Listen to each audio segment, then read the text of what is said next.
का, पेखना पेख्या धनी का, नाम ना लेखा जगत का। पेखना पेख्या धनी का, नाम ना लेखा। जो मालिक है उसका कितना जिक्र भी नहीं। फिर कहते हैं एक न करता दो ना करता, ये नो ठहराए भाई। कहते एक भी भगवान मना काम चलाए, इनका इन 9 भगवान बना दिए। और कहते हैं 10वां भी धुंधर में मिल जा सत कबीर दुहाई। 10वां एक भगवान और आवेगा, काल का भेजा हुआ, कलयुग के अंत में आवेगा। इन काल के द्वारा भेजे गए अवतारों का विधान है कि ये दुष्ट वृत्ति के लोगों को मारकर ही शांति स्थापना की चेष्टा करते हैं। उससे शांति नहीं होती और अशांति फैल जाती है। जैसे परशुराम जी ने अक्षत्रियों को मार डाला था। अक्षत्रिय इतने निकम्मे हो गए थे, वो कोई भी ऊंच नीच से नहीं डरते थे। इज्जत बेइज्जती का ध्यान उनको नहीं रहा था। वो बहुत बदतमीज हो गए थे, जनता के लिए दुखदाई बन गए थे। ये राजा लोग, राजनेता। तो परशुराम जी ने आकर उनको सबको काट दिया था फरसे से। लेकिन परमात्मा कबीर जी कहते हैं कि ये कोई समाधान नहीं है शांति स्थापना का और बुराई को नाश करने का। इससे तो और बुराई बढ़ गई। जो उनकी पत्नियां विधवा हुई, बच्चे अनाथ हुए, अब उनके सामने कितनी परेशानी खड़ी होगी। कोई उनकी बेइज्जती कर रहा है, इज्जत लूट रहा है, बच्चों के लिए परवरिश का कोई साधन रहा नहीं। ये खाक शांति उत्पन्न की उन्होंने, और क्या खाक उन्होंने ये बुराई मिटाई। परमात्मा आते हैं अपने तत्व ज्ञान और अपनी शक्ति से बुरे से बुरे व्यक्ति को भी नेक बना देते हैं। और फिर वो पुण्यात्मा स्वयं भी भक्ति करते हैं और अन्य समाज को भी वो दुखदाई नहीं होते, क्योंकि वो परमात्मा से डरने वाले बन जाते हैं। परमात्मा से डर उस समय लगता है जब हम कुछ तत्व ज्ञान से परिचित हो जाते हैं। तत्व ज्ञान से परिचित होने के बाद परमात्मा कहते हैं तुमने उस दरगाह का मैल नहीं देखा और धर्मराज के तिल तिल का लेखा। कि तुम यहाँ गलतियां करते हो, रिश्वत लेते हो, किसी को सताते हो, अपने से निर्बल को तंग करते हो। परमात्मा के पास तुम्हारा एक एक श्वास का अकाउंट है। आप मन में गलत भी सोचते हो, वो भी आपके बैड अकाउंट में वह एंट्री होती है और उसका भी फल आपको भोगना पड़ता है। आप देखते हो किसी के टांग कट गई, किसी का हाथ कट गया, किसी की आंखें फूट गई, कोई कोढ़ से पीड़ित है, किसी को कैंसर है, किसी की जिह्वा में कैंसर है, किसी के कहीं पर परेशानी है। ये कारण क्या है? अब वो सोचता है कि मैंने इस जन्म में कुछ ऐसा किया नहीं, भगवान कहाँ है, मुझे क्यों दुख दिया। तो ये हमारी बालकों वाली बुद्धि है। हम भूल जाते हैं कि हम पहले भी बहुत बार जन्म चुके हैं और उन जन्मों में हमने कितने जुल्म किए हुए होते हैं। राजा बने, वह अनरस किए, अत्याचार किए, शक्ति का दुरुपयोग किया और अब उसका भोग किया। कोई अंधा होकर डोल रहा है, कोई दोनों पैर नहीं उसके। पुण्यात्माओं, ये तो हुआ सो हुआ। अब भगवान हमें बताना चाहते हैं कि जो हो चुका हो चुका बच्चों, अब तो संभलो। अब चाहे कितना ही रोगी हो, कैसा ही अंग भंग हो और कैसा ही दुष्ट या नेक व्यक्ति हो, परमात्मा के ज्ञान से वह फिर से संभल सकता है। परमात्मा ने आकर हमें बताया, एक पुण्य एक पापी आया, एक है सूम दलेल रे। गरीबदास हरि नाम बिना सब ही जम की जेल रे। जैसे कुछ पुण्य आत्माएं हैं, अच्छी आत्माएं हैं, नेक नीति से जीवन निर्वाह कर रहे हैं, वो किसी को कष्ट नहीं देते, भगवान से डरने वाले भी हैं, लेकिन वो भक्ति नहीं कर रहे क्योंकि उनको ज्ञान नहीं कि एक और काम आवश्यक है। उस कार्य से वो अपरिचित होने के कारण फिर भी अपने जीवन को बहुत ही बचा कर चलते हैं। और एक व्यक्ति दूसरा उसके साथ है, शराब भी पीता है, चोरी भी करता है, और भी बदमाशी करता है, और वो भी अपना जीवन जी रहा है। और फिर क्या होता है, इन दोनों में अंतर क्या है? जनसाधारण तो ये कहेगा कि ये नेक आदमी तो बहुत अच्छा है और ये निकम्मा आदमी तो निकम्मा बहुत है, ये तो अंडरस्टूड है। लेकिन जब हम इस अध्यात्म ज्ञान से तोलेंगे, जितने वो अच्छे और बुरे हैं वो तो है ही है, लेकिन जीवन दोनों का ही व्यर्थ है। अब ये कैसे कि जैसे एक खेत है, जमीन है 1 एकड़, वो बा रखी है, संवार रखी है, उसमें घास फूस अड़ंगा है नहीं, खरपतवार से रहित है। और दूसरा किला है, उसमें झाड़ बोझड़े जंखाड़ नेरे उगे हुए हैं, कांटेदार झाड़ी है, किक्कर बबूल जाम गया है। एक वो एकड़ जमीन है। यदि उस बाहे संवारे खेत में, एकड़ जमीन में बीज नहीं बोया तो दोनों एक जैसे हैं। उस बाहे संवारे का क्या लाभ हुआ जब बीज ना बोया था? वो भी उससे जैसा है, जैसा वो व्यर्थ है, ऐसा ही वह व्यर्थ है। तो कहने का भाव ये है कि जब हम राम नाम का बीज बोवांगे, फिर वो अच्छा व्यक्ति तो अच्छा और गणा हो गया। और यदि उस झाड़ जंखाड़ उगे हुए निकम्मा व्यक्ति भी बुरे काम छोड़ के और परमात्मा के मार्ग पर लग जाता है, वो भी अच्छा हो जाएगा। उसको थोड़ा समय लग जाएगा। जैसे किसान जब उस खेत ने संवारना शुरू करता है तो उस बंजर जमीन में थोड़ा सा मेहनत ज्यादा करनी पड़ती है, वो पर संवार के छोड़ दिया करे, चाहे कितना मेहनत। ये दास समझो ये किसान है और आप जी के अंतःकरण ये खेत हैं। अब नेक आत्मा आती हैं तो और अच्छा दास को घनी मेहनत ना करनी पड़ेगी, आते बीज डाल देंगे नाम का और प्रफुल्लित होगा। और जो शराबी कवाबी है, रिश्वतखोर है, चोर है, ठग डाकू है, वो बंजर जमीन है, वो भी अगर हमारे संपर्क में रहेगा तो किसान का उसके ऊपर कभी कस्सी बजेगी, कभी ट्रैक्टर चलेगा और कभी हल से, तो उसको साफ करके छोड़ देगा और फिर दोनों एक से हो जाएंगे। जब ही सतनाम हृदय धरो, भयो पाप को नाश, जैसे चिंगारी अग्नि की बाई, पड़े पुराने घासी।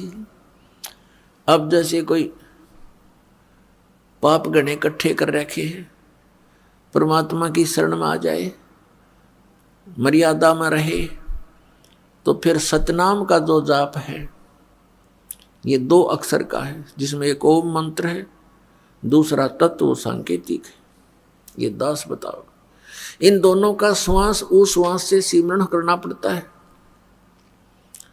तो इस सतनाम के जाप से आपके संचित कर्म नाश हो जाते हैं, जो युगों युगों का ढेर लगा पड़ा है।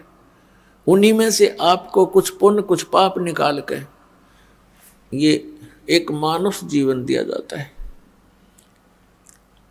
और फिर आपके प्रारब्ध में भी अगर कोई कष्ट है, आपके इस जीवन में जो लेख लिखे गए हैं, आपकी किस्मत बनाकर भेजी है भगवान ने, इस धर्मराज ने, तो उसमें भी यदि आपका कोई दुख कर्म पाप कर्म के कारण कोई कष्ट आना है, वो भी इस सतनाम के जाप इस दास से प्राप्त करके, अपनी मर्जी से जाप करने से नहीं, किसी डुप्लीकेट व्यक्ति से जो अधिकारी नहीं है उससे उपदेश लेकर के वो नकली कहीं भ्रमित भी कर रहा हो तो उससे भी कोई लाभ नहीं होगा। तो फिर आपका प्रारब्ध का पाप भी नाश हो जाता है। तो पुण्यात्माओं, एक पुण्य एक पापी आया, एक है सूम दलेल रे, गरीब दास हरि नाम बिना, ये सब ही जम की जेल रे। कहते जब तक सतनाम आपको प्राप्त नहीं होगा, पापी है वो नरक में चला जाएगा, को पुण्य करता वो स्वर्ग में। फिर दोनों खाली होकर, पाप वाला नरक में पाप खत्म करके, स्वर्ग वाला स्वर्ग में पुण्य खत्म करके, और फिर वह दोनों वापस यहाँ पर इसी काल की जेल में। तो परमात्मा क्या बताते हैं, अमर करूं सतलोक पठाऊं, तात बंदी छोड़ कहां, बंदी छोड़ हमारा नामम, अदर अमर है अस्थिर ठामम। पुण्यात्माओं, आपके ऊपर बहुत जबरदस्त प्रभाव है। जैसे किसी व्यक्ति ने नशा कर रखा हो और वो घर के सामने से ही गुजर जाता, आगे चला जाता है, उसको ये नहीं पता तेरा घर कहाँ है, वो नहीं पहचान पाता तेरा माता पिता भी सामने खड़े हैं। तो वो दशा आज आपकी और हमारी है। हमारे पिता यहाँ भटक भटक कर चले गए, 120 वर्ष तक रहे वो बनारस में, काशी शहर भारतवर्ष में। सन 1398 से सन 1518 तक एक अपने विधान अनुसार एक सिंपल मैन की, एक साधारण मनुष्य का रोल भूमिका करके, और वो परमात्मा अपना तत्व ज्ञान प्रचार करके, और जो लीला भगवान किया करते हैं वो करते ही करते हैं। ऐसी लीलाएं उन्होंने की और हमें समझाने की चेष्टा की, लेकिन हमारा ये अज्ञान आगे अड़ा रहा, जिस कारण से आज तक हम भटक रहे हैं, अपने भगवान को पहचान नहीं पा रहे। आप बहुत कष्ट उठा रहे हो, लेकिन एक शराबी व्यक्ति हो या भांग का नशा कर रखा हो, वो कहीं पड़ा रहे, धूप और छाया का उसको पता ही नहीं। उसको तो वो जून महीने की गर्मी भी, जिसमें उसको पसीना आया हुआ है, बाहर पड़ा है, हरियाणा पंजाब राजस्थान उत्तर प्रदेश मध्य प्रदेश की गर्मी में, उस समय उसको कोई कहे जो बाहर पड़ा हो नशा करके कि उठ ले भैया, देख तेरा क्या हाल हो गया है, पसीने आए हैं, मुंह में झाग आए हैं, चल तुझे छाया में बैठा दूं। वो कहता छोड़ दे, मौज हो रही है। उसको पता ही नहीं मौज क्या है, क्योंकि नशे में है वो। तो आज हम उसी दशा में है, सच मान लेना। चाहे यहाँ प्रधानमंत्री बना हो, चाहे सारी पृथ्वी का पति बना हो, वो इसी नशे में बातें कर रहा है। अब पुण्यात्मा परमात्मा कहते हैं, इस झूठे सुख को सुख कहे, ये मान रहा मन मोद, ये सकल चबीना काल का, कुछ मुख में कुछ गोद। फिर क्या बताते हैं, कबीर ये माया अटपटी, सब घट आण अड़ी, किस किस को समझाऊं या कुएं भांग पड़ी। इस 21 ब्रह्मांड के कुएं में इस काल भगवान ने, जो यहाँ का स्वामी है, यहाँ का मालिक है, इसने ये झूठे सुख की इस माया की भांग डाल दी, और सभी ने उसी के जल को पान कर रखा है, पी रखा है। अब आप शाम के समय किसी ठेके पर जाकर देखो, वहाँ से पी कर टिट्टी बनकर चाहे 100 जने आ रहे हों, रस्ते में उनसे बात करके देखना, एक जैसी भाषा, एक जैसी चाल, एक जैसा उनका बर्ताव होगा। ऐसे बोल रहे तो सिर पाँव है, या बोल रहे नहीं, चल अपना काम कर। समझाने की चेष्टा करे तो माने नहीं। तो इस प्रकार से हम उसी काल की भांग को पीकर मस्त हुए फिरते हैं। और परमात्मा कहते हैं कबीर ये माया अटपटी, सब घट आन अड़ी, और किस किस ने समझाऊं या कुएं भांग पड़ी। लेकिन फिर कितने दयालु हैं। एक शराबी को समझाना कितना कठिन हो जाता है, पूरे परिवार के नाक में दम कर देता है। और हम सारे भांग पिए पड़े, और फिर हमें समझाने के लिए हमारे पिता आते हैं, क्योंकि अपने का दुख अपनों को ही होता है। इस काल यहाँ का जो भगवान है, इसको हम भगवान कहते हैं। भगवान उसे कहते हैं जो दुख ना दे, केवल सुख दे। ऐसे जुल्म कहर हमारे ऊपर टूट रहे हैं, बरस रहे हैं, और फिर हम कहते हैं ये बड़ा भगवान है, ये अच्छा भगवान है। किस लिए भगवान माना हमने? कि देखो कितने अच्छे काजू किस्मत सेब संतरे फलदार वृक्ष हमें दे रखे, फल दे रखे, और ये इतनी बड़ी पृथ्वी पर कैसे बाग बगीचे बना रखे हैं। ये किस लिए बना रखे हैं? और आपको फिर वो भूल जाते हो कि आप किसी का बेटा मर गया, किसी की बेटी मर गई। पीछे सी समाचार पत्र में पढ़ने को मिला, यहाँ बच्चे बता रहे थे कि एक परिवार ने मन्नत मानी किससे? बालाजी से। उनका पुत्र हो गया, और उस पुत्र के केस उतरवाने के लिए, मत्था टेकवाने के लिए उस बालाजी में जा रहे थे। 4-5 सदस्य थे, 7वां छोटा सा लड़का था 3 महीने का। रास्ते में दुर्घटना होगी, वो बच्चा बच गया और वो सारे मर गए। बताया खाक मन्नत दी उसने, किसने दी? ये भी भूल है हमारा कि उसने पत्थर ने दे दी, उस बालाजी ने दे दी। एक भगत सुना रहा था, बोला जी हम पहले तो भूल में थे। उसने एक उदाहरण दिया कि एक भगत हनुमान जी की पूजा कर रहा था। हनुमान जी वहां प्रसन्न हो गया, आ गया, बोल भाई क्या मांगता है? नो बोला जी बढ़िया से सूट दे, मेरा तो कपड़े को नहीं। नो बोला भाई मैं आप लंगोट में रहूं तने कितने थान दूंगा। हनुमान जी ने कहा भले आदमी तो भगवान की भक्ति करे, मैं भी भगवान की भक्ति करूं, मन भी कर दे, क्यों दुखी कर रहा है मेरे को। तो पुण्यात्मा हम बिना ज्ञान के डले ढो रहे थे। अब इस तत्व ज्ञान से हमें पता चला। क्या बताते हैं गरीबदास साहब जी कि जगत का पेखना पेख्या धनी का नाम ना लेखा। जगत का पेखना पेख्या धनी का नाम ना लेखा। जैसे ये दास पहले हनुमान जी का कट्टर पुजारी था, जैसा लोक वेद सुन रखा था हमने, क्योंकि आत्मा भगवान के बिना रह नहीं सकती। पुण्यात्माओं यहाँ चाहे कोई करोड़पति हो, चाहे अरबपति, चाहे खरबपति हो, और चाहे सारी पृथ्वी का पति, और उसको संतान भी हो, संतान उसकी नेक भी हो, पर संतुष्टि नहीं हो सकती। आत्मा में प्रसन्नता नहीं हो सकती, क्योंकि आत्मा को उस सुख की आवश्यकता है जो यहाँ पर है नहीं, और उस सुख को प्राप्त हुए बिना ये संतुष्ट हो नहीं सकती। फिर इसको ये भी पता है कि भगवान आकर बताते हैं स्वयं अपनी महिमा।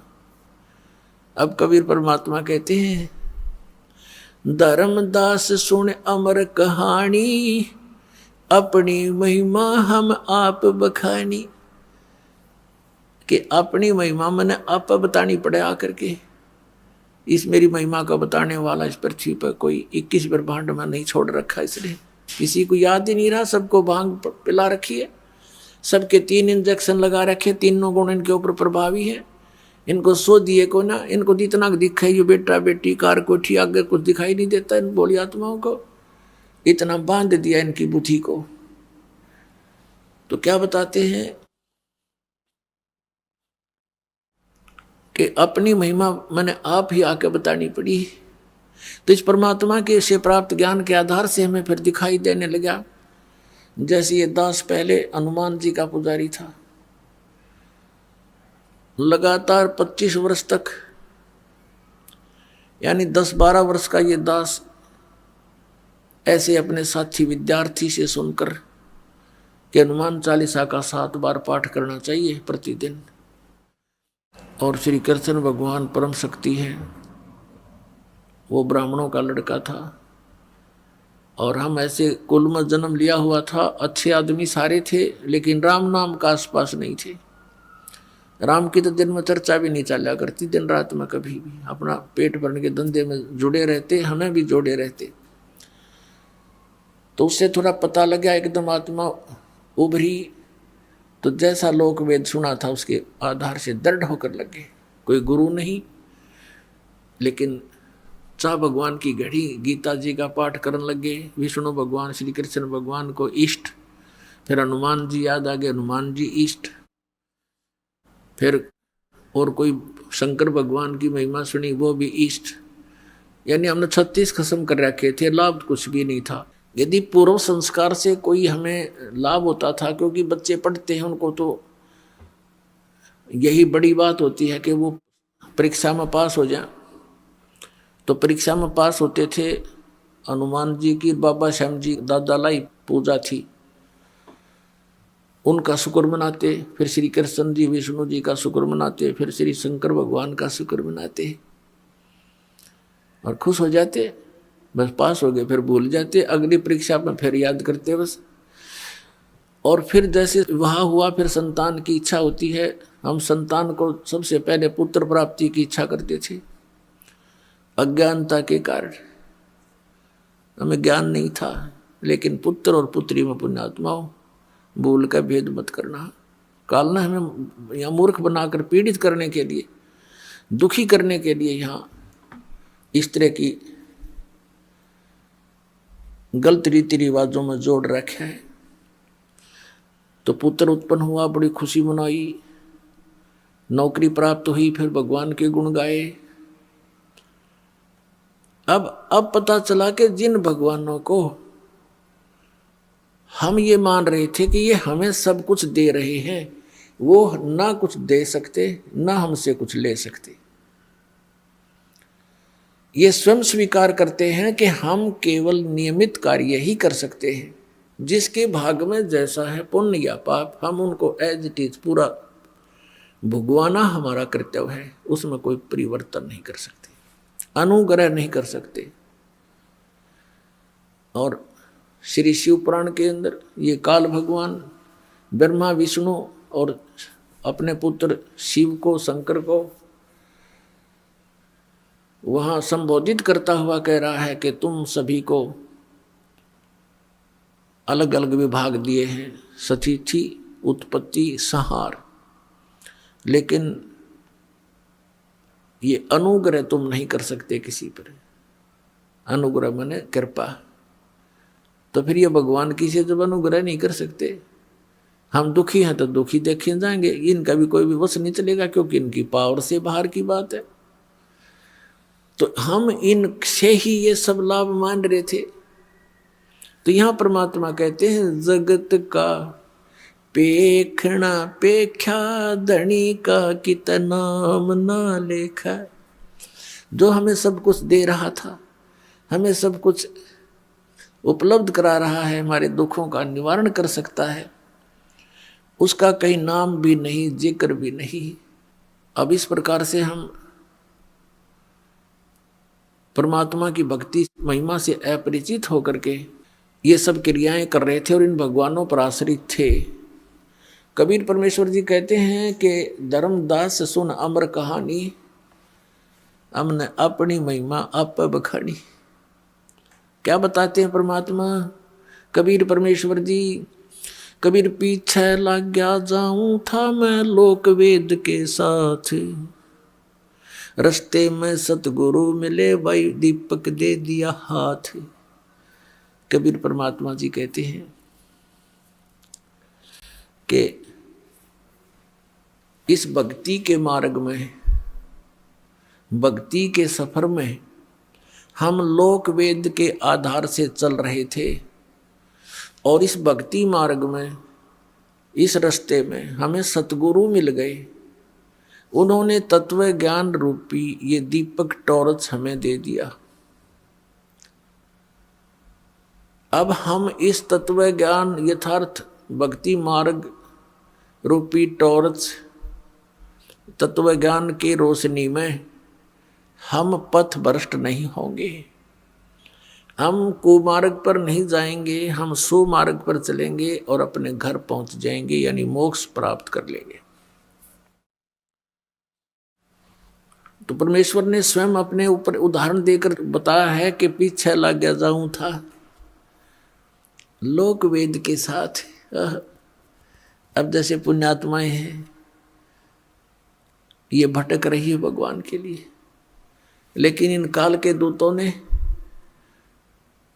इस काल प्रेरणा से स्वयं भी इनको ज्ञान नहीं है, ये अब अभिमानी बन गए हैं, इतना सच्चाई को देखकर भी ये मानने को तैयार नहीं है, क्योंकि ये आपके हितैषी नहीं है, ये आपके शत्रु का रोल कर रहे हैं। जब तक ज्ञान नहीं था तो पुण्यात्माओं ये सोच सकते हैं कि भी इनसे गलती बन गई संतों से, और अब ये दास क्लियर कर रहा है, इनके सब के इतिहास दिखा रहा है कि मैं इनका कोई शत्रु नहीं हूं, इनका मित्र का काम कर रहा हूं। ये अपने अभिमानवश भले ही मुझे अपना विरोधी मान रहे हो, ये इनकी बालक सोच होगी। हम ऐसे भयंकर दौर से गुजर रहे हैं, हम ऐसे खतरनाक समय में इस लोक में रह रहे हैं कि हम जिस ओर जा रहे हैं आगे वो अजगर मुंह खोले बैठा है, ये काल रूपी अजगर, और सबको खाता है। गीता अध्याय नंबर 11 के श्लोक नंबर 32 में स्वयं कहता है कि अर्जुन मैं काल हूं, और ये देख अब प्रवृत्त हुआ हूं, अब तेरे सामने प्रकट हो गया हूं, श्री कृष्ण से निकल कर बाहर दिखाई दे रहा, और मैं इन सब को खाऊंगा। तो ना युद्ध करेगा तो भी नहीं बख्शूंगा इनको। तो हम उसको पूज रहे हैं, देख फुटे भाग हमारे, उसको भगवान मान रहे हैं, वो कहता मैं खाऊं सबको, फिर भी हम संतुष्ट, क्योंकि हमारी बुद्धि इतनी ही काम कर रही थी कि ये तो मरना जीना लगा हुआ है। वाह भैया, फिर क्या जीवन, यहाँ पर सारा जीवन खो देता है प्राणी, अपने कोठी बंगले बनाने में 1 मिनट में मर जा, कुत्ता बन के वहीं धूम लगाई फिरे, जुलूस काट देता है हमारा। ये खाक जीवन है यहाँ पर नहीं ज्ञान था तब तक कोई बात नहीं, वो तो व्यवस्था थी, मजबूरी थी। अब क्या है, सामने इतिहास रख दिया, भगवान ने जो ज्ञान दिया वो आपके समक्ष उजागर करवा दिया परमपिता कबीर भगवान ने अपने बच्चों के लिए।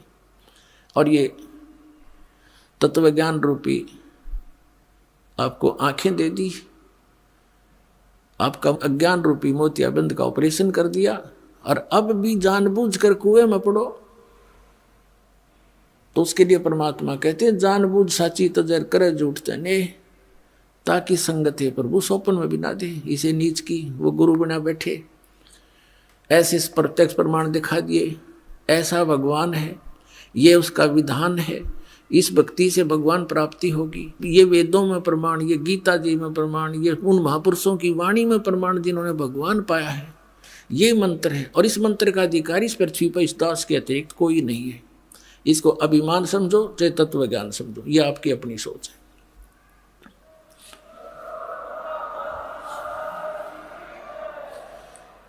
क्योंकि जिस समय परमेश्वर आए थे स्वयं 120 वर्ष या रह कर गए कलयुग में, उनके 64 लाख शिष्य थे, उनने किसी को उत्तराधिकारी नहीं बनाया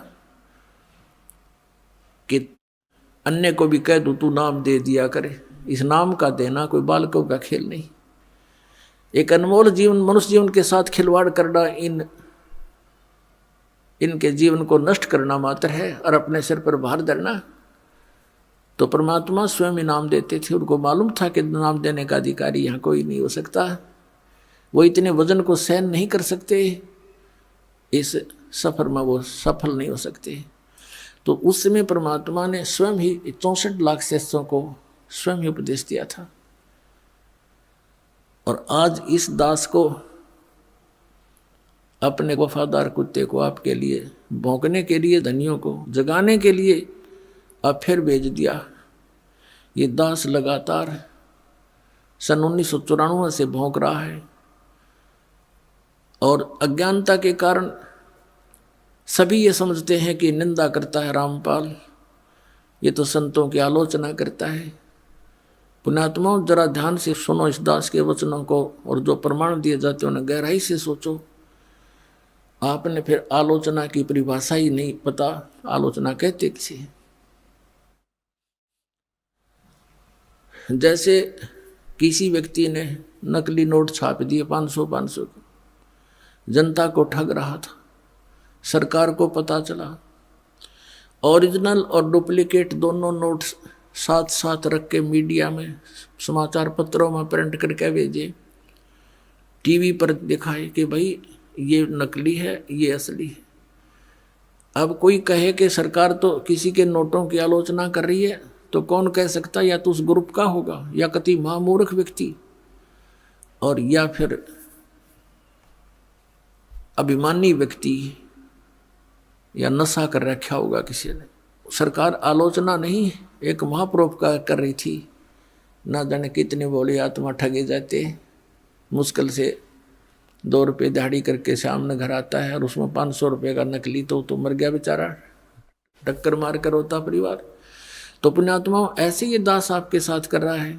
इन सब नकली संतों के इतिहास दिखा दिए, नकली महर्षियों के इनके विधान दिखा दिए, इनके द्वारा लिखी पुस्तकें आपके रूबरू कर दिए। किसी विद्वान थे, इनको कख भी पता नहीं, और करोड़ों व्यक्तियों को बर्बाद किए बैठे हैं। अब इनको अब भी लज्जा नहीं आती, क्योंकि इनको पता है कि हमने इतना ज्ञान फैला दिया है कि हमारे जीवन में तो शायद ये नहीं समझ सकेंगे रामपाल की भाषा को। लेकिन पुण्यात्माओं, परमात्मा के बच्चे हैं सभी, वो संत भी भगवान के बच्चे हैं, वो भी उनके लिए बुरे नहीं है। लेकिन परमात्मा तो उस जड़ को पकड़ता है कि ये सभी काल ने भ्रमित कर दिए, और अब भी इस दास के भौंकने से ये जाग गए, क्योंकि आप धनी आत्मा हो जो भगवान के लिए तड़प रहे हो, जा रहे हो, घूम रहे हो, और आपको जगाने के लिए दास भेज दिया अपना कुत्ता, और अब भी आप नहीं जागोगे तो फिर आपने घनी भांग पी रखी है काल की। फिर सुबह उठोगे तो आपका बहुत नुकसान हुआ मिलेगा। उठोगे कब? जब आपकी मृत्यु हो जाएगी। फिर आपके चारों तरफ यम के दूत खड़े होंगे, और आप देख रहे होगे मेरा बेटा कहाँ, मेरी बेटी कहाँ, मेरा कार कहाँ, मेरी कोठी कहाँ। कहते हैं सपना सा जा टूट उठ के मूंड पकड़ रोए, तेरा ये स्वप्न सा टूटेगा। जैसे सपने में एक भगत कह रहा था, बोला जी मैं वैसे तो रिक्शा चलाता हूँ और कार की इच्छा रखता था, मेरे पास भी कार हो। एक दिन सर्दियों के दिन थे, गहरी नींद आ गई, और मैंने सपने में जैसे मैं कार ले खरीद ली, और बैठ के कार में और स्पीड तो चला रहा हूँ। आगे मैंने ब्रेक लाना चाहा, ब्रेक लगे नहीं, तो गाड़ी टकरा गई, एकदम आँख खुली, तो पैर देखा, रजाई पार कर गया, टूटी शोड़ थी रजाई, उसका माँ का पार कर गया पैर मेरा, वो ब्रेक लग गया था, वह रजाई भी पाट गई। तो सुबह उठा तो देखा ना वो कार थी, और वह रजाई और पाट ली लात मार मार के। तो कहने का भाव ये पुण्यात्माओं कि उस जब तुम्हारा यह शरीर छूटेगा तब तुम जागोगे, फिर तो उस रजाई में पाँव फंसा पाओगा आपका। चारों तरफ यम के दूत खड़े होंगे, और फिर देखोगे कहाँ मेरी बेटी, कहाँ मेरा बेटा, कहाँ कार मेरी कोठी। और फिर देखो कितनी दुर्गति करता है आपकी। पहले तो तपस्या पर डाले जाओगे। एक स्थान ऐसा आता है, वहाँ से अचानक यमदूतों के हाथों से भी वो जीव निकल जाता है। तपस्या पर डाला जाता है, वहाँ भून कर बुरा हाल करता है इसका, उसे गंध निकालता है सूक्ष्म शरीर से, फिर वापस भेज देता है। तब तक वो यम के दूत वही इंतजार करते हैं, और वो सोचते हैं कि भगवान के पास गया है, वहाँ से वापस आएगा, और फिर वो पकड़ कर ले जाते हैं धर्मराज के पास। धर्मराज जैसा भी उसका विधान अनुसार बना देता है कि जा तू प्रेत बन। अब वो प्रेत बनाकर भेज दिया जाता है। पहले ये 13वीं क्यों मनाया करते थे और 17वीं क्यों मनाते थे कि 13 दिन तक इस जीव का ये नहीं पता यूँ कहाँ रहता है, उनको पता ही नहीं था। अब 13वें दिन आवे सारे कोल्लू में गए पीट पड़ के तपस्या बन के धर्मराज के दरबार में लाइन लग जाती है, इसका नंबर आता तब इसको आगे योनि प्राप्त होती है। तो 13वें दिन फिर यू नीचे पटक दिया जाता है। फिर ये आता अपने घर, जहाँ आशा बादशाह हुई, कहते कि गधा बनेगा, किसी का पशु बन जाएगा उसी परिवार में, या कुत्ता बनकर उसी गली में शहर से पट्टे कर रहा होगा, या प्रेत बनकर फिर वहीं आता है घर पे। और ये घर पे आकर के क्या कहता, बेटा देख मैं आ गया हूँ, बेटी मैं आ गया हूँ। वो सूक्ष्म शरीर है, उसको बोलने के लिए स्पीकर चाहिए एक स्थूल शरीर का, वो उसका खत्म हो गया। अब वह धक्के खा रहा है, वहीं भटक रहा है, कोई उसकी सुन नहीं रहा। वो सोचता है देख कैसा परिवार है, मेरी एक बात नहीं मान रहा है। फिर काफ़ी दिन के बाद उसको दूसरे भूत मिल रहे हैं, भगत तो भूत बन गया ही वे, अब को नहीं अपना ब्योते हैं। तो ये ऐसे भी दुखी करता है, हर तरह से परेशान किया जाता है। तो जो प्रसंग चल रहा है उसी पर आते। अब कहने का भाव यह है पुण्यात्माओं कि इस परमात्मा की सत भक्ति करने से आपने ना भूत बनना, ना 13वीं की जरूरत, ना 17वीं की आवश्यकता, ना फिर पिंड भरवाने। इन पिंड भरवाने के सारा लगे क्या फायदा मिलता है? नथिंग। परमात्मा कहते हैं भूत जुनी जहाँ छूट है पिंड दान करंत, गरीब दास जिंदा कहे नहीं मिले भगवंत। पिंड दान कर दिया, भूत की जुनी छूट गई, हर गधा बन गया, होगी मुक्ति तेरे की। अरे इस साधना से, इस भक्ति से सारा ही झंझट मिटे। जय सतगुरु की संगत करते सकल कर्म कट जाई, अमरपुरी पर आसन होते जहां धूप न छाई। अब प्रसंग चल रहा है कि पीछे लग गया जाऊं था मैं लोक वेद के साथ, रस्ते में सतगुरु मिले दीपक दे दिया हाथ। अब जैसे परमात्मा की आत्माएं परमात्मा के लिए भटक रही है, ढूंढ रही है, खोज रही है, तो परमेश्वर कहते मैं रोवत हूं सृष्टि को, ये सृष्टि रोवे मोहे। गरीबदास इस योग को समझ न सकता कोई। आदरणीय गरीबदास साहिब जी गांव छुड़ाने जिला झज्जर वाले, हरियाणा वाले, इनको परमात्मा मिले, आदरणीय नानक साहिब जी को मिले थे, आदरणीय गीसा साहिब जी को मिले थे, आदरणीय दादू साहिब जी को मिले थे।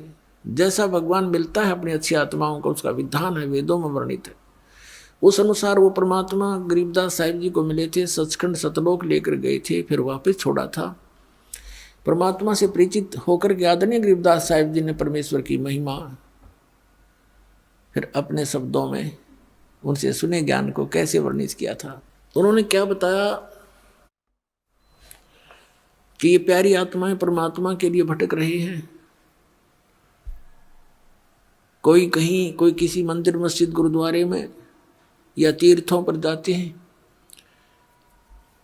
वहां पर मेले भरते हैं, तो परमात्मा कहते हैं मेले ठेले जाइयो, मेले बड़ा मिलापे, पत्थर पानी पूजत्या कोई साधु संत मिल जाते। परमात्मा कहते इस परमात्मा की खोज न बंद ना करियो, इसमें हार मत मानना, लगे रहना, जाते रहना कहीं कहीं। जैसे तुम भटक रहे थे लेकिन लाभ तो कोई था नहीं, उसके लिए क्या बताते हैं कि धार्मिक मेले जहाँ होते हैं अवश्य जाते रहिए।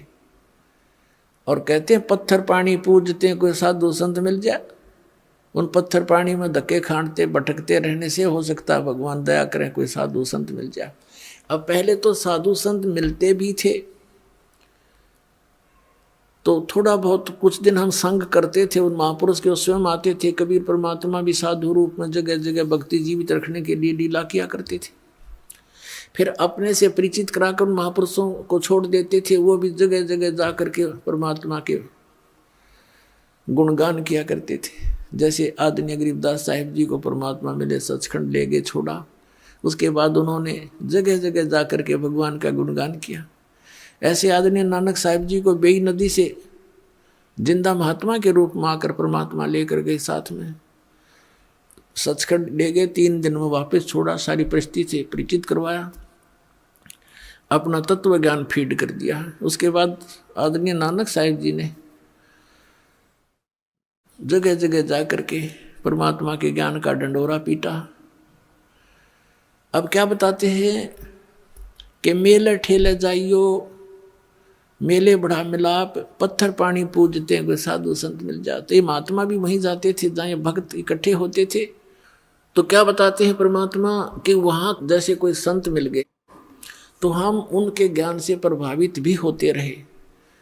उन पत्थर पानी पूजते समय हमें कोई संत मिल जाते, उनसे चर्चा भी करते, कुछ दिन उनका संग भी करते, तो उससे हमें कुछ लाभ भी होता।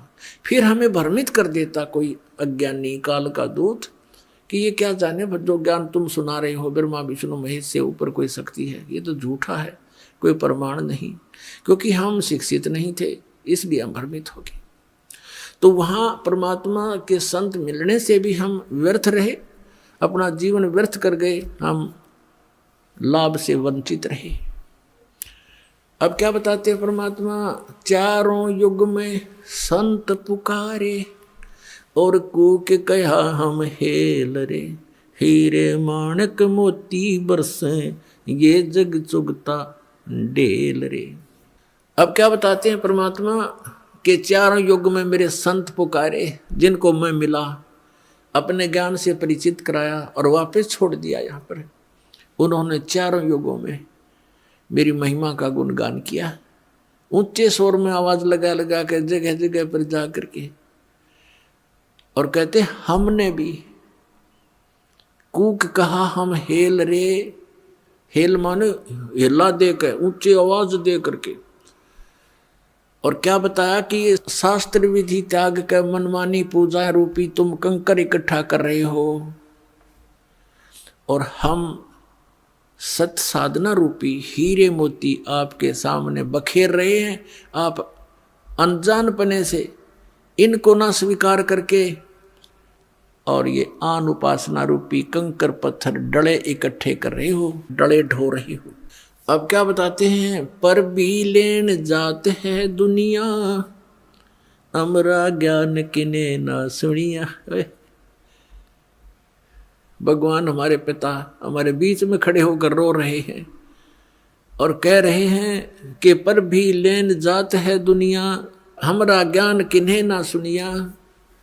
ये बोली आत्माएं कुंभ के मेले पर जो पर भी लगती है, वहाँ उस तालाब में स्नान करके मोक्ष मान रहे हैं, और हमरा ज्ञान किन्हें ना सुनिया। हमारा ज्ञान कोई सुनकर राजी नहीं, जिससे मोक्ष भी होगा और कहीं भटकना भी नहीं पड़ेगा। अब क्या बताते हैं परमात्मा कि चारों युग में मेरे संत पुकारे और कूक कहा हम हेल रे, ये हीरे माणिक मोती बरसे और ये जग चुगता ढेल रे। कहती हैं अनजानपने में हमारे तत्व ज्ञान को स्वीकार ना करके इस आन उपासना रूपी शास्त्र विधि त्याग का मनमाना आचरण करके ये डले ढो रहे हैं। श्रीमद् भगवद गीता अध्याय नंबर 16 के श्लोक नंबर 23 और 24 में स्पष्ट किया है कि शास्त्र विधि को त्याग कर मनमाना आचरण करते हैं जो व्यक्ति, उनको न तो सुख होता है, न उनकी कोई परम गति होती है, और न ही उनको कोई सिद्धि प्राप्त होती है, अर्थात यूजलेस। तो भक्ति तीन वस्तुओं को प्राप्त करने के लिए करते हैं, सुख हो, परम गति हो, हमें कुछ सिद्धि प्राप्त हो। सिद्धि के साथ ही हम सतलोक जा सकते हैं, लेकिन हम सिद्धि का दुरुपयोग यहाँ करने लग गए। ये साधु संत जो पहले जो महात्मा प्रसिद्ध हो गए, वो परमात्मा की भक्ति करके अपने टायर में हवा भर लेते थे और फिर अपने टायर से दूसरों में हवा भरने लग जाते। आप भी खाली और उनका काम चलना ना, उसको थोड़ी बहुत हवा आते। तो इस प्रकार वो सिद्धि दिखा दिखा कर उस सिद्धि को यही नाश कर जाते थे, अपनी भक्ति को। अब परमात्मा के इन मंत्रों में जो आपको दिए जाते हैं, इसमें कहते हैं 24 सिद्धि आ जाएंगे आपके अंदर, 24 सिद्धि। लेकिन इनका दुरुपयोग आपने कर लिया, आप यहाँ तो प्रभुता पा जाओगे पर भगवान आपसे रुष्ट हो जाएगा, आप यहीं रह जाओगे। शब्द महल में सिद्ध 24, हंस बिछोड़े विश्व बीसा। हमारे इस शब्द में यानी मंत्र में जो हम साधना देते हैं, इसमें 24 सिद्धियां आ जाएंगी आपको, लेकिन ये आपको भगवान से दूर कर देंगी। प्रभुता की भूख आप में हो जाएगी। आपके वचन से किसी का थोड़ा बहुत काम ठीक हो जाएगा, कार्य सिद्ध हो जाएगा, आपकी पूजा शुरू हो जाएगी, और दोनों काल के जाल में अपनी ट्यूब से दूसरे में हवा भर के आप कितने सुखी कर सकते हो? नहीं कर सकते। तो इसी प्रकार उसको स्वयं ही विधि बताओ कि आप भी जाइए और वहाँ पंप लगा है, हवा भरवा लियो। मैं अपने टायर से भर के अपना भी काम बिगाड़ोगे और अगले का भी। आशीर्वाद देते हो, किसी के सिर पे हाथ रखते हो। 1 रुपये की कमाई करी, 12 अन्य खत्म कर दिए, तो खाक रहा है तेरे पास। तो उनको भी कहो भगवान से जुड़ो, ये मंत्र लो, जाप करो, और स्वयं भी अपनी हवा भरवाओ भगवान से। यानी आप भी भक्ति की शक्ति प्राप्त करो। उस शक्ति से, भक्ति की शक्ति से, सिद्धि से हम सतलोक जा सकते हैं, नहीं तो हम कैसे जा सकते हैं? तो उस सिद्धि को, यानी भक्ति को हम यहाँ नाश कर देंगे तो फिर सतलोक नहीं जा सकते। इसलिए इसको सटोर रखना है। और यहाँ खर्चने के लिए आपको अलग से विधि दी जाती है, जो प्रथम मंत्र है। और इन प्रथम मंत्रों में भी कुछ ऐसा मिश्रण किया है, परमात्मा ने दया बख्शी है। ये कंप्लीट कोर्स है मोक्ष प्राप्ति का। तो इसमें से भी आपका भक्ति अंश डिपॉजिट होगा, वो खर्च नहीं होता। जैसे पहले ये 5 नाम दिए जाते थे, जो अब आपको 7 दिए जाते हैं। तो इन 7 नामों के जाप से यदि उपदेश लेकर भी कोई व्यक्ति मृत्यु को प्राप्त हो जाता है, सतनाम उसको प्राप्त नहीं हो पाता है, तो भी उस व्यक्ति को तुरंत मनुष्य जीवन मिलेगा। गारंटीड बात है।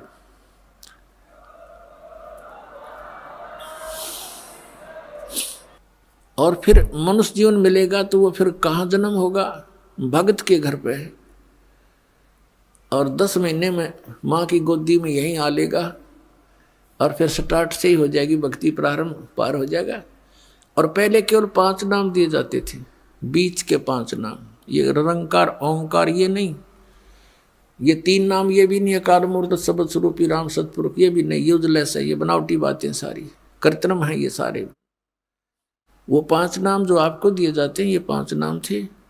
फिर काल के दूतों ने कबीर पंथ में भी ये नाश कर दिए, इस भय से कि लोग ये कहेंगे तुम बात करते हो सतपुरुष की और नाम देते हो देवताओं के, मंत्र बताते देवताओं के। अब वहाँ काल ने उनकी बुद्धि स्लप कर दी, वो मंत्र त्याग और ही बकवाद के मंत्र शुरू कर दिए। अजर नाम, अमर नाम, पातले सब सिंधु नाम, यही तो हंस का काम, इस तरह के मंत्र शुरू कर दिए अपनी चतुरता दिखा करके। तो इस मंत्र के अंदर जो 7 मंत्रों में 2 मंत्र हैं, ये धनी के मंत्र हैं, सतपुरुष के। ये आपकी कमाई जबरदस्त बनती है इनसे भी, और ये कमाई आपको पुनर्जन्म दिला देती है। क्योंकि यहाँ नाम लेने के बाद लाभ से वंचित वही व्यक्ति रह सकता जिसको इस कबीर परमेश्वर पर विश्वास नहीं होगा। नाम भी ले लेता है क्योंकि वो दुखी है और किसी कष्ट में है, लेकिन यहाँ से जाने के बाद भ्रमित करने वाले आपको हजारों मिलेंगे, तो अवश्य आपके मन में कुछ ना कुछ हीन भावना आ जाती है, अविश्वास बन जाता है। और काल यही चाहता है कि इस प्राणी का विश्वास दृढ़ ना हो उस कबीर भगवान पे। अगर उसके ऊपर पूरा विश्वास जुड़ा रहा तो फिर परमात्मा आपसे दूर नहीं। परमात्मा कहते हैं कबीर साहब जी कि कह कबीर सुनो भी साधो, मैं तो हूँ विश्वास में, मेरे पे विश्वास करोगे, कबीर इज गॉड, तो डोंट वरी, चिंता मत करो। और तुम ये सोचोगे कबीर तो दुल्हा था, दानक था, यही बात बिगड़ रही है आपकी। वो तो समृद्ध शक्ति थे, अनंत कोट ब्रह्मांड के रचनहार थे, चारों वेद गवाही देते हैं, आंखों देखा उस परमात्मा के प्यारे संत गवाही देते हैं, कबीर इज गॉड। और पुण्यात्माओं, जिस कारण से पहले ये 2 मंत्र नहीं दिए जाते थे, क्योंकि इनसे मनुष्य जीवन भी अगर तुरंत मिल जाता तो आगे भक्ति मार्ग नहीं था और ना ही बताना था। तो इसलिए उनको बैटरी चार्ज कर दी गई, संस्कारवश फिर आगे मनुष्य जीवन उनसे समय पर ही मिलने थे, वो मिलते रहे, कभी पशु जोनी भूग आए, कभी फिर मनुष्य जीवन मिल गए। और कुछ एक पुण्यात्माओं ने जिन्हें अच्छी भक्ति कर ली उन 5 नामों की, तो मनुष्य जीवन अभी तक उनको प्राप्त होते हुए आ रहे। और वही प्राणी भटक रहे हैं इधर उधर।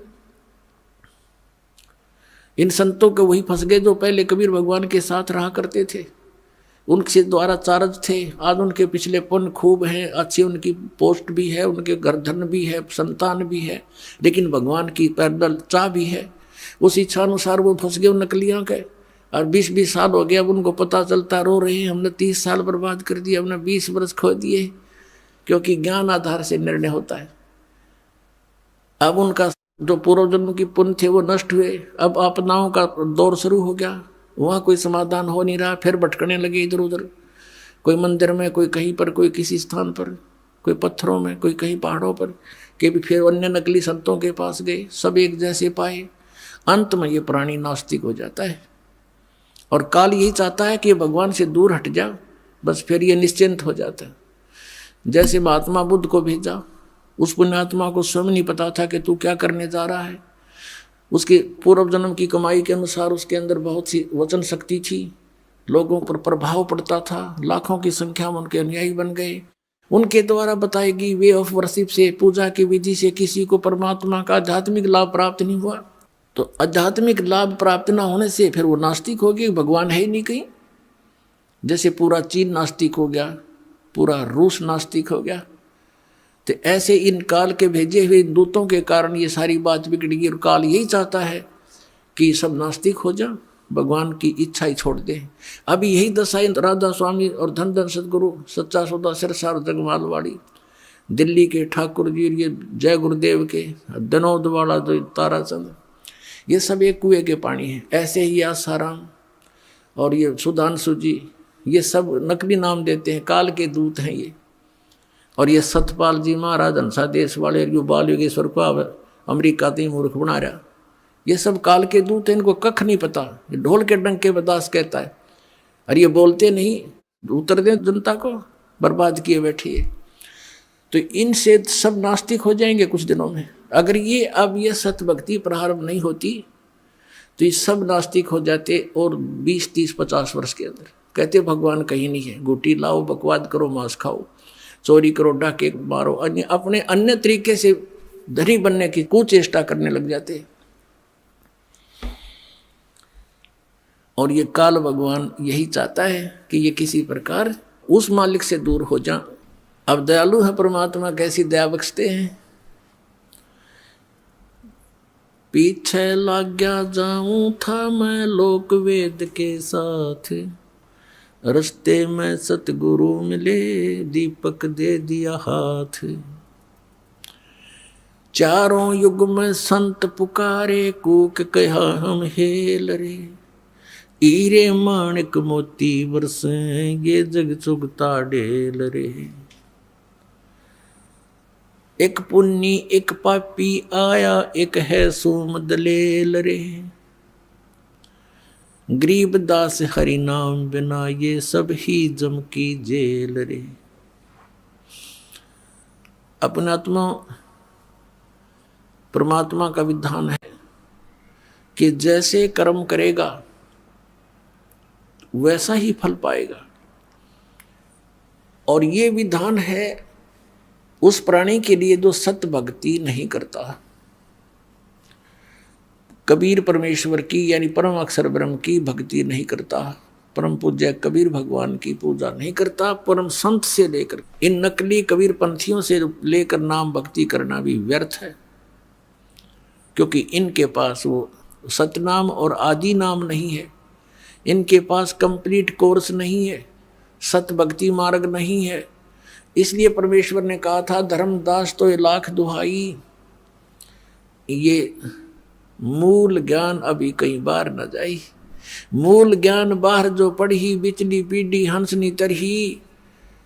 इस मूल ज्ञान को जो ये दास अब आपको बता रहा है, इस मूल ज्ञान को तब तक छुपाई जब लग ये द्वादश पंथ ना मिट जाए। अपने आत्माओं जितने भी ये पंथ काल के द्वारा चलाए गए हैं, इस दास के अतिरिक्त ये सभी काल प्रेरित हैं।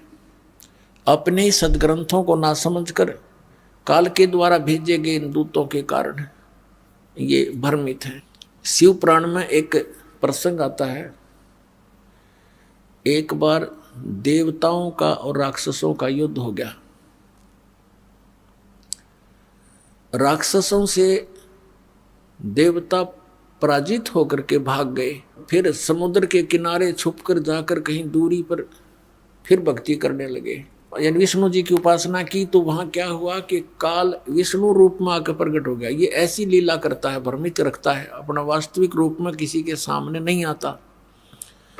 विष्णु जी की पूजा करने लगे, विष्णु रूप धारण करके ये स्वयं आ गया और कहा कि बोलो तुम क्या चाहते हो। उन्होंने अपना दुख बताया कि हम राक्षसों से पराजित हो गए और हम बहुत कष्ट में रहते हैं, हमारा कुछ समाधान करो प्रभु। तो उस काल ने विष्णु रूप में कहा कि वो सत भक्ति करते हैं, वो वेदों अनुसार साधना करते हैं और तुम वेदों अनुसार साधना भी करते हो, लेकिन तुम्हारे अनुयायी गणे हैं, उनको तुम आशीर्वाद दे दे के अपनी बैटरी डिस्चार्ज साथ करते रहते हो और उनके राक्षसों के सीमित हैं, वो इतना वेस्ट नहीं कर पाते। इसलिए सत भक्ति करने से शास्त्रों को अनुसार, जो वेदों अनुसार ब्रह्म क्षत्र की जो साधना है उनकी वही शास्त्र अनुकूल है। ओम नाम का जाप और हठ योग करना, ये ब्रह्म तक की साधना है, काल तक की साधना, सरपुरुष की साधना, जन्म मृत्यु का विधान है इसके अंदर। बस इतना ही है, किया कर्म ही प्राप्त होगा, पूर्ण मोक्ष नहीं हो सकता इस मंत्र से। तो उस काल ने क्या कहा कि मैं तुम्हारी मदद करूंगा और मैं एक दूत भेजूंगा उन राक्षसों में, बड़ा विद्वान बना के, और उनकी वेदों अनुसार साधना को छुड़वा दूंगा और फिर तुम युद्ध करना, वो हार जाएंगे।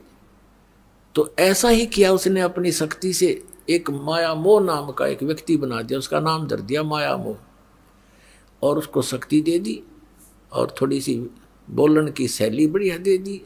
भक्ति युक्त प्राणी होते हैं जो भेजता है अपने कार्य सिद्धि के लिए।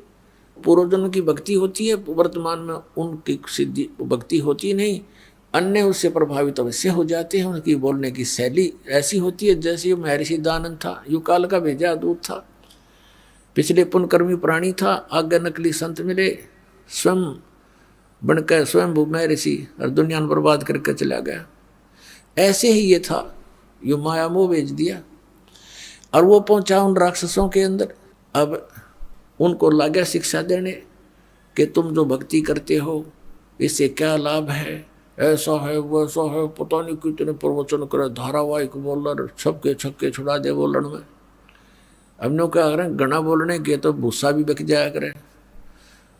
तो कहने का भाव ये है कि उन सभी ने उस चतुर व्यक्ति, उस काल के दूत की बातों को मान लिया, अपने वेदों अनुसार सत साधना जो करते थे उसको त्याग दिया और फिर वो डले ढोंढ लग गए जो मूर्ख बना गया वो नकली। और फिर जब उनको पता चला देवताओं को, तो उन्होंने उनसे युद्ध कर दिया, तो राक्षस हार गए, देवता विजयी हुए। तो आज आपकी वो सतिथि होगी। इस काल ने कहा था, सतयुग में वसंत हुए थे परमात्मा से, जो प्रथम बार मालिक आए थे सतयुग में, तो उसने कहा था भगवान 3 युगों में जीव ना ले जाना है, चौथा युग कलयुग आओ, जब आप कितने ही प्राणी ले जाइए, ये मुझ पर रहम कर दो। तो ऐसा परमात्मा ने तथास्तु कर दिया था, चलो भाई ऐसा मैंने मान लिया। अब इसने यहाँ आकर कलयुग में किस प्रकार के धर्म बना दिए, कितने हमको बांट डाला और कितने नकली पंथ चला दिए। इस दास के आने से पहले सब ने कति डंडोरा पीट दिया, सबको घेर के बैठ गए। अब काल ने कहा था कि जब तुम अपना हंस भेजोगे, संत भेजोगे, अपना अंश भेजोगे, अपना कोई संदेश वाहक भेजोगे जोगजीत, उससे पहले मैं सभी प्राणियों को भक्तिहीन बना दूंगा, चरित्रहीन बना दूंगा और भिन्न भिन्न विभागों में बांट दूंगा, अन्य देवताओं की पूजा पर इतना दृढ़ कर दूंगा कि तुम्हारी फिर कोई सुनेगा नहीं। जा बेस से कहा जाना और समझा लेना कलयुग में आके। तो परमात्मा ने कहा था ठीक है भाई, और इसने ये भी कहा था काल ने कि भगवान आप जबरदस्ती ना करना, बलपूर्वक ना ले जाना किसी को, आप अपना ज्ञान देना, आपका ज्ञान माने आपके, मेरा ज्ञान माने मेरा, वो मेरे ही जाल में रहे, उनके साथ जबरदस्ती ना करना। परमात्मा ने कहा भाई ठीक है, बगैर ज्ञान के तो ये वहां से आ ही गए थे, फिर बगैर ज्ञान के तो फिर यही धक्के खाएंगे, ये मेरे साथ चल ही नहीं सकते। तो अब ये परमात्मा ज्ञान दे करके आपको ले जाएगा। अब जैसे इस ज्ञान के आधार से हम सतलोक जाएंगे, ये ज्ञान आपको दिया जा रहा है। तो इस ज्ञान की प्राप्ति के लिए आपको परमात्मा ने शिक्षित बनाना पड़ा। अब जो प्रसंग चल रहा है कि अब हम इतने बिगड़ गए और काल यही चाहता है कि तुम्हारा जब हंस आवेगा ये किसी की सुने नहीं। नकली संतों से पंथों से ये थक चुके होंगे और दूध का जला फिर छाछ को भी फूंक मारकर, लस्सी भी फूंक मारता है। तो काल ने सोचा था फिर कोई नहीं सुनेगा उनके हंस की, परमात्मा के संदेश वाहक की, सत मार्गदर्शन करने वाले की। काल ने सोचा था कोई नहीं सुनेगा। उसने कहा था कि बेसिक जाओ जोग जीत संसारा, जीव ना माने कहा तुम्हारा, जीव तुम्हारा कहा ना माने और हमारी ओढ़ हो बाद बखाने। काल ने कहा था कि तुम्हारा कोई भी बात नहीं मानेगा और हमारी ओर हो करके, यानी हम काल के ज्ञान पर तुम्हारे साथ वाद विवाद करेंगे, तुम्हारी कोई नहीं सुनेगा। तब परमात्मा ने कहा था कि धर्मदास जी से बता रहे थे कि कहा था प्रभु फिर कैसे बात बनेगी दाता।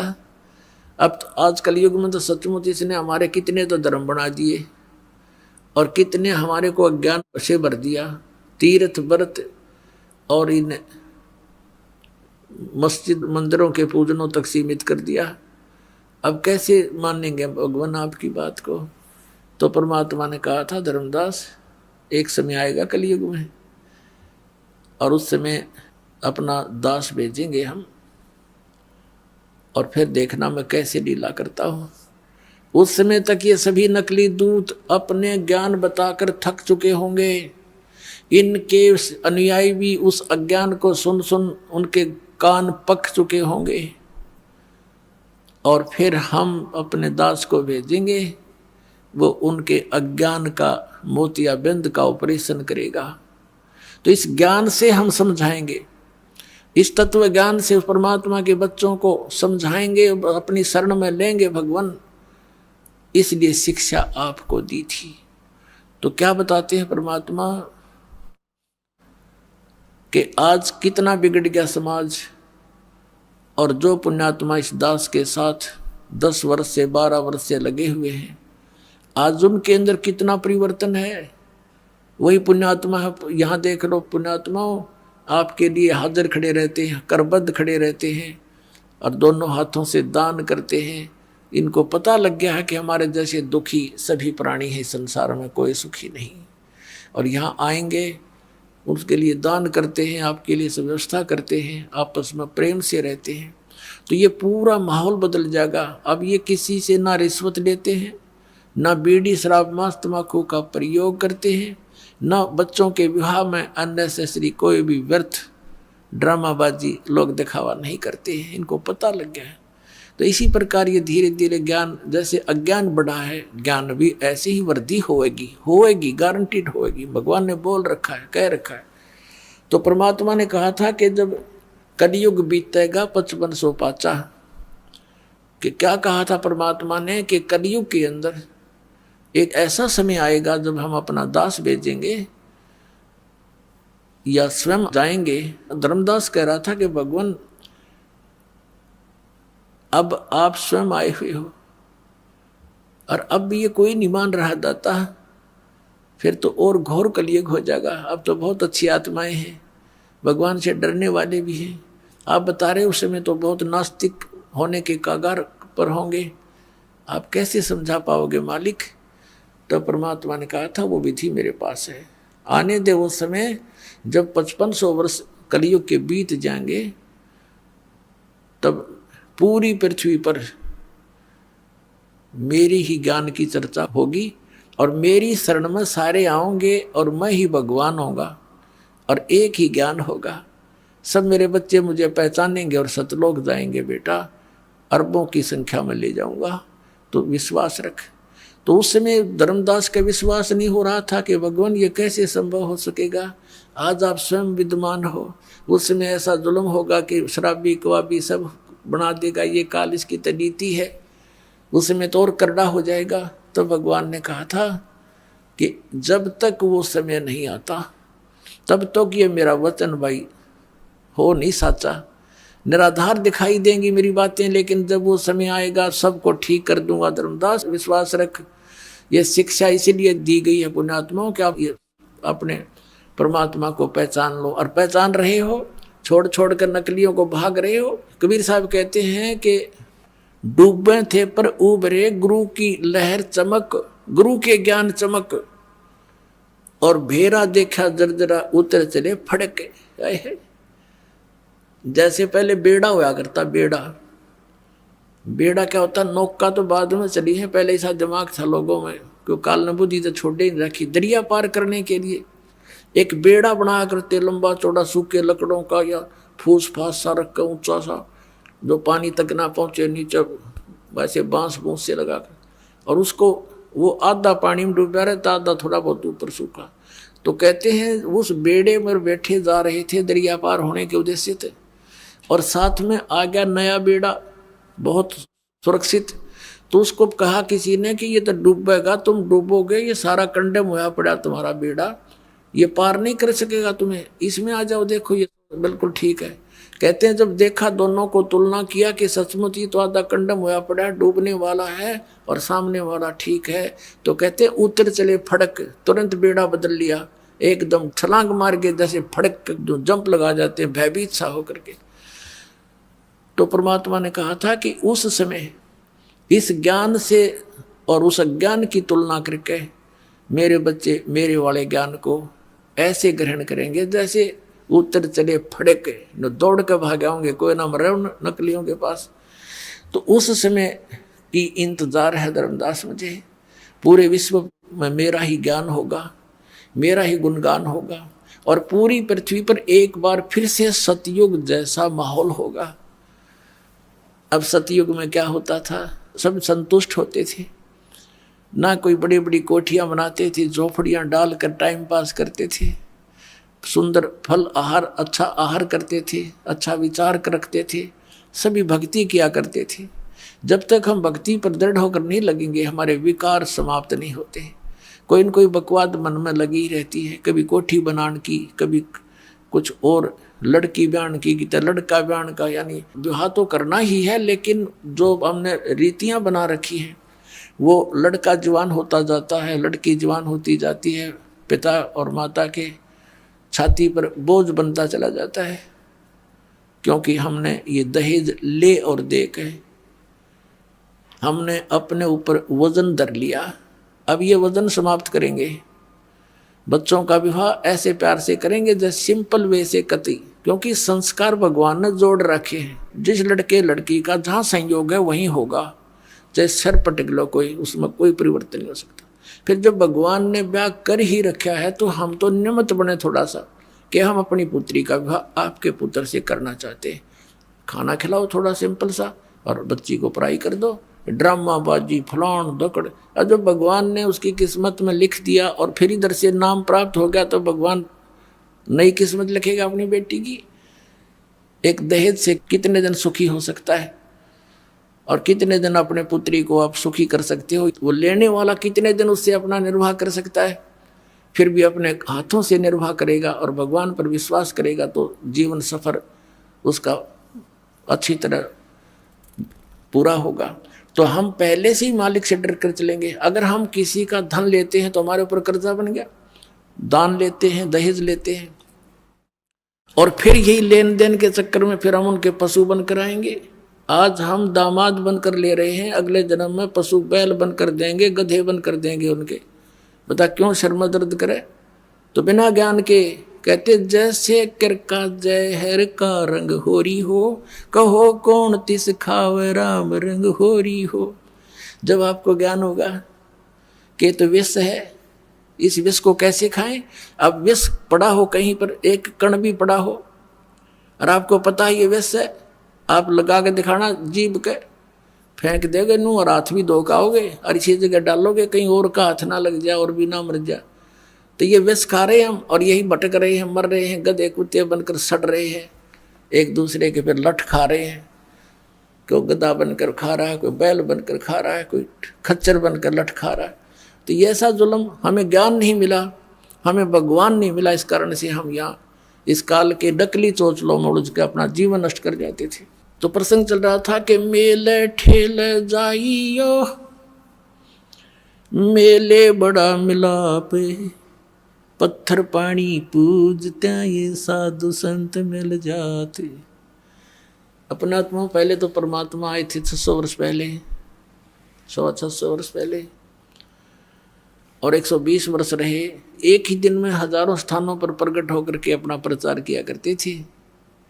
एक सिद्धि बहुचोल्य उधार है, एक सिद्धि है बहुत रूप बना लेती है।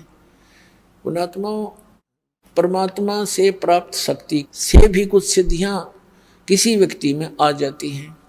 जैसे हम सुना करते थे कि एक महात्मा ने वहाँ कहीं आश्रम बना रखा था, झोपड़ी में रहता था। क्या बताते थे कि उस महात्मा को कुछ देखा कि एक दिन वो उस घर में वहाँ भी थे, उस गांव में भी इस टाइम थे जहाँ जाना असंभव था। दूसरा तीसरा बताता था कि मैंने वहाँ भी देखे थे ये महात्मा उस दिन इस समय वहाँ पर थे, हमारे यहाँ जो वो इकट्ठे होते थे। तो कहने का भाव ये है कि परमात्मा से प्राप्त हल्दी की गांठ से भी कोई पंसारी बन जाता है, और परमात्मा में तो असंख्य सिद्धियाँ हैं ऐसी ऐसी। तो उस परमात्मा ने ऐसे किया और अब ये टेलीविज़न दे दिया। अब इसके कारण से अपने बच्चों को समझा रहे हैं। अब दूसरा क्या बताया कि मेले ठेले जाइयो, मेले बड़ा मिलाप, और पत्थर पानी पूज चा कोई साधु संत मिल जाते।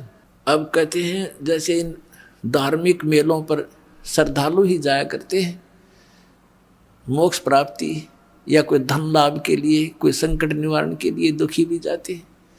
तो साधु संत मिलते रहे, हमें वो तत्व ज्ञान ना था, जिस कारण से उन महापुरुषों से भी हम दूर हो गए। अज्ञानता के कारण, अनजानपने में काल के दूतों ने हमें भ्रमित कर दिया। अब परमात्मा ने ऐसी कृपा बख्शी है कि आपको शिक्षा दी, अक्षर ज्ञान करा दिया, और अब एक ऐसी जड़ी बनवा दी इस दास के द्वारा, इस सारे आध्यात्मिक ज्ञान को सुलझा के एक कैप्सूल बना दिया, ज्ञान गंगा। एक कैप्सूल बना दिया, दास ने सत्संग किया तो भक्तों ने उसको संग्रह करके एक पुस्तक बना दी, ज्ञान गंगा। और उस पुस्तक को लेकर के ये भक्त वहां पर जाते हैं जहां धार्मिक मेले भरते हैं। जैसे एक बार हरिद्वार में मेला भरा, कुंभ का मेला, और वो 1 महीने चला। हमारे भक्त वहां गए पुस्तक लेकर के, तो श्रद्धालुओं ने पुस्तक ली। कुछ जो जिनकी रोजी रोटी चल रही थी उन्हीं स्थानों से, उन्होंने विरोध किया, भक्तों के साथ भी दुर्व्यवहार किया। ये गए थे परमार्थ के लिए, और जिन पुण्यात्माओं को पुस्तक हाथ लगी वो कौन था? वो पुस्तक नहीं, वो कबीर परमात्मा की उपस्थिति समझो, वो संत समझो। तो अब तरीका संत का ये बनाया मालिक ने कि सब शिक्षित हैं, ये तत्व ज्ञान रूपी पुस्तक उनको दे दी, और उस पुस्तक को पढ़कर अब वो पुण्यात्मा यहाँ आ रहे हैं। कोई मथुरा में गया था फेरी लाने, वहाँ भगत पहुँच के परमात्मा के बच्चे अपने भाई बहनों को जगाने के लिए उनको पुस्तकें दी। वहाँ भी वहाँ के जो ठेकेदार बन रहे हैं, उनकी दुकान चल रही है, वहाँ भटकने वालों से पैसे ले लेकर अपना निर्वाह कर रहे हैं, दुनिया को भ्रमित कर रहे हैं। आप भी नरक में जा रहे। उन्होंने विरोध कर दिया, पकड़ो पकड़ो इनको, फिर वहाँ से भाग गए बेचारे। ऐसा जुल्म कर रखा है इन अज्ञानियों ने। अब इतना शिक्षित समाज है फिर भी उन्हीं के भ्रम में भरे पड़े हैं।